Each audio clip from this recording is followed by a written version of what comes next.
আসসালামু আলাইকুম খামারি ভাই বোন। এই যে দেখেন নারাজাবা দিয়ে দিয়েছি শীতের সময়।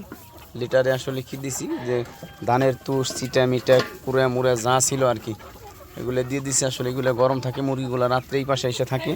এই যে মুরগিগুলো দেখতেছেন, এই মুরগিগুলো কিন্তু সব মুরগি এই পাশে থাকে রাত্রে।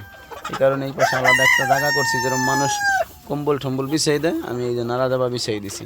আসলে মুরগির লিটার অবস্থা খুব খারাপ ছিল, লিটারগুলো চেঞ্জ করছি। এগুলা টাইগার মুরগি। আপনাদের যদি ডিমের প্রয়োজন হয় কিছুদিন পরে যোগাযোগ করতে পারবেন। এই যে সব টাইগার ইনশাল্লাহ অরিজিনাল টাইগারগুলা, এগুলা বড় হলে লাল হয়ে যাবে। এখানে সব মুরগি 100 পিস 100। এখানে সব ডিমের জন্য তৈরি করছে। এই যে দেখেন বাইরেও, ছাদের বাইরে ওরা ঘোরাফেরা করতেছে। এই যে এরা বাইরেও ঘোরাফেরা করে, সমস্যা নাই, খুব সুন্দর সুস্থ সবল। এগুলো আসলে পালন করা যায়। টাইগার মুরগিতে লাভও বেশি, চাহিদাও বেশি, কারণ একটা মোরগ 5 কেজি 7 কেজি ওয়েট হয়।